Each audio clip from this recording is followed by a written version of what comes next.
సిద్ధ పురుషులు ఇచ్చే సంకేతాలు కొందరు గ్రహించగలరు. సరే, అటు తర్వాత మహానుభావుడు ఏ విధంగా నిర్యాణం చెందాడో చెప్పుకున్నాం.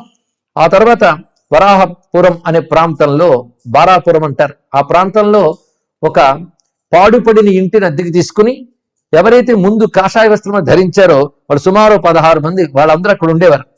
వారు ఒకరోజు వివేకానంద మాట మేరకు పద్ధతిగా సన్యసించడానికి ఆ విధానాన్ని అనుసరించి వారి దగ్గర ఉన్న కాళీ అనబడేటువంటి శాస్త్ర విజ్ఞానం తెలిసిన పెద్ద ఆయన చేత విరజాహోమం చేయించి, ఆ విరజాహోమంతో వీరందరూ కూడాను సన్యాసి దీక్షను తీసుకున్నారండి.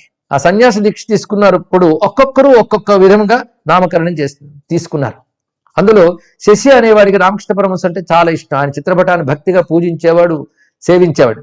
ఆయనకి రామకృష్ణానంద అనే పేరు ఆయనకి ఇవ్వడం జరిగింది. నిజానికి ఆ పేరు తాను పెట్టుకుందాం అనుకున్నాడు వివేకానంద, కానీ ఆ పేరు ఆ శశి తీసుకున్నాడు. అది సముచితమే అనుకున్నాడు. అప్పుడు నరేంద్రుడికి వచ్చిన దీక్షానామం ఏమిటంటే సన్యాసనామం వివిదిషానంద. వివిదిషానంద, ఇది వివిదిష, విద్వాంసుడు వివిదిష. వివిదిష అంటే తెలుసుకోవాలని తాపత్రయపడేవాడు ఎవడో వాడు వివిదిష అంటారు. వివిదిషానంద, వివిదిష సన్యాసం, విద్వత్ సన్యాసం రెండు ఉంటాయి. కానీ నిజానికి విద్వాంసుడే కానీ వినయంతో పెట్టుకున్న పేరే వివిదిషానంద. ఇది ఆయన పేరు. వివేకానంద అని తర్వాత ఎలా వచ్చిందని చూద్దాం. వివిదిషానంద కనుక ప్రస్తుతం వీరేంద్రుడు నరేంద్రుడై, నరేంద్రుడు వివిదిషానందుడయ్యాడు. అలా కొంతమంది యువ సన్యాసి శిష్యులు వివిధ నామాలు స్వీకరించారు. వారందరూ కూడా ఒక మిత్రులుగానే ఉండేవారు.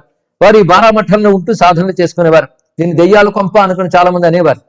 ఆ క్రింద భాగం అంతా కూడా పాడుపడిపోయిందండి. పై భాగంలోనే పరమహంస గారి అస్థికలు కలశం పెట్టుకోవడం, అదేవిధంగా వారి చిత్రపటం పెట్టుకోవడం, వీళ్ళు సాధనలు చేసుకోవడం ఇవన్నీ జరిగేది. అదే సమయంలో కొంతమంది వీరి గురించి మంచిగా అనుకునే వాళ్ళు, చెడుగా అనుకునే వాళ్ళు కూడా ఉంటారు. పైగా వీళ్ళందరూ మేధావులు, యువకులు.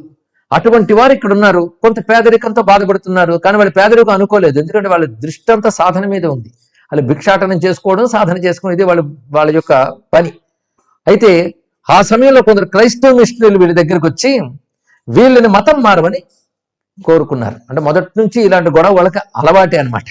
మతం మారండి అని చెప్తే, పైగా అన్ని మతాల కంటే మా మతమే గొప్పది, మావాడు గొప్పవాడు అంటే వాళ్ళ గ్రంథము, వాళ్ళు దేవుడు అనుకుంటున్న వ్యక్తి యొక్క సందేశాలు చెప్తే స్వామి వివేకానంద వాళ్ళతో, మీకు ఆ పుస్తకాలు నీకు మిగిలిన విషయాలు తెలియవేమో, నేను చెప్తాను అంటే వాళ్ళు మరికొన్ని చెప్పండి.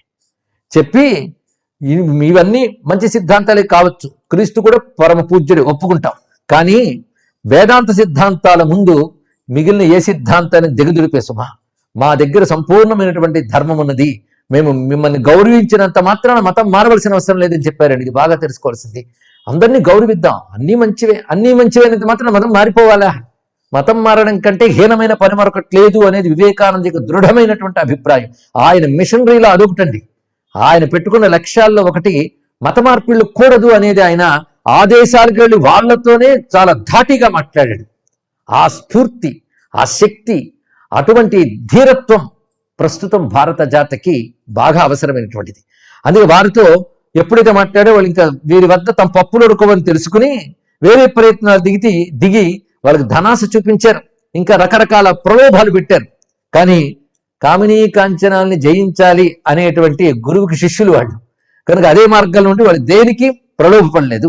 ఈ విధంగా ఉన్న సమయంలో ఒకసారి వివిదిషానంద గారికి అనిపించింది ఏంటంటే, నిలవ ఉన్న నీరు బస చేసిన సన్యాసి అధోగతి పాలవుతారు అని చెప్పాడు. అంటే ఒక చోట ఉండకూడదు సన్యాసి, ఉంటే ఆ ప్రాంతంతో ఈషణ పెరుగుతుంది, దానితో మమకారం పెరుగుతుంది.